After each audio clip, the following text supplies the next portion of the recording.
मती 8 कोढ़ के रोगी को चंगा करना।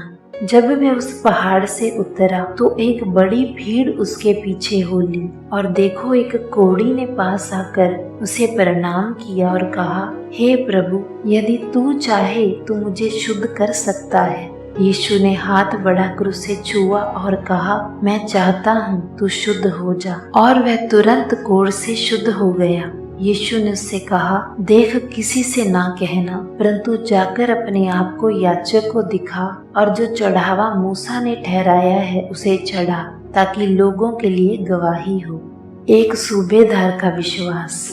जब वह कफरनहूम में आया तो एक सूबेदार ने उसके पास आकर उससे विनती की, हे प्रभु, मेरा सेवक घर में लकवा रोग से बहुत दुखी पड़ा है। उसने उससे कहा, मैं आकर उसे चंगा करूंगा।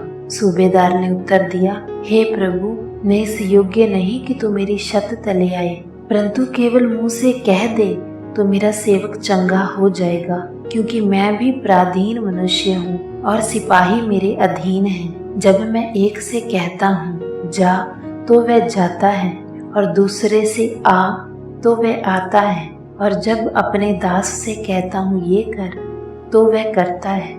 ये सुनकर यीशु को अचंभा हुआ, और जो उसके पीछे आ रहे थे उनसे कहा, मैं तुमसे सच कहता हूँ कि मैंने इज़राइल में भी ऐसा विश्वास नहीं पाया।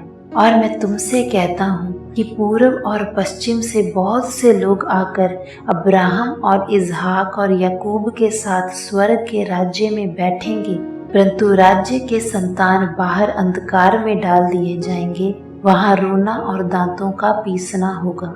तब यीशु ने सूबेदार से कहा, जा, जैसा तेरा विश्वास है वैसा ही तेरे लिए हो। और उसका सेवक उसी घड़ी चंगा हो गया। अनेक रोगियों को चंगा करना। यीशु जब पतरस के घर आया तो उसने उसकी सांस को जबर से पीड़ित देखा। उसने उसका हाथ छुआ और उसका जबर उतर गया, और वह उठकर उसकी सेवा करने लगी। जब संध्या हुई तब वह उसके पास बहुत से लोगों को लाए जिनमें दुष्ट आत्माएं थी, और उसने उन दुष्ट आत्माओं को अपने वचन से निकाल दिया और सब बीमारों को चंगा किया, ताकि जो वचन यशाया भविष्यद्वक्ता के द्वारा कहा गया था वह पूरा हो। उसने आप हमारी दुर्बलताओं को ले लिया और हमारी बीमारियों को उठा लिया। यीशु का शिष्य बनने का मूल्य। यीशु ने जब अपने चारों ओर एक बड़ी भीड़ देखी तो झील के उस पार जाने की आज्ञा दी। तब एक शास्त्री ने पास आकर उससे कहा, हे गुरु, जहाँ कहीं तू जाएगा मैं तेरे पीछे हो लूंगा। यीशु ने उससे कहा, लोमड़ियों के भट्ट और आकाश के पक्षियों के बसेरे होते हैं, परंतु मनुष्य के पुत्र के लिए सिर धरने की भी जगह नहीं है। एक और चेले ने उससे कहा, हे प्रभु, मुझे पहले जाने दे कि मैं अपने पिता को गाड़ दूं।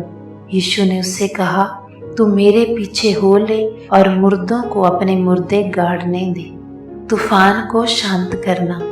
जब वह नाव पर चढ़ा तो उसके चेले उसके पीछे हो लिए, और देखो, झील में एक ऐसा बड़ा तूफान उठा कि नाव लहरों से ढकने लगी और वह सो रहा था। तब चेलों ने पास आकर उसे जगाया और कहा, हे प्रभु, हमें बचा, हम नष्ट हुए जाते हैं। उसने उनसे कहा, हे अल्प विश्वासियों, क्यों डरते हो?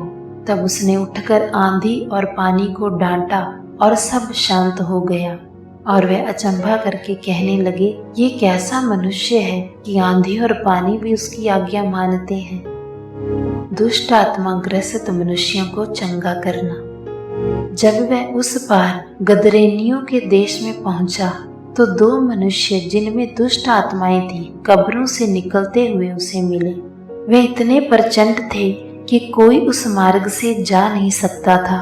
उन्होंने चिल्लाकर कहा, हे परमेश्वर के पुत्र, हमारा तुझसे क्या काम? क्या तू समय से पहले हमें दुख देने यहाँ आया है? उनसे कुछ दूर बहुत से सूरों का एक झुंड चर रहा था। दुष्ट आत्माओं ने उससे ये कहकर विनती की, यदि तू हमें निकालता है तो सूरों के झुंड में भेज दे। उसने उनसे कहा, जाओ।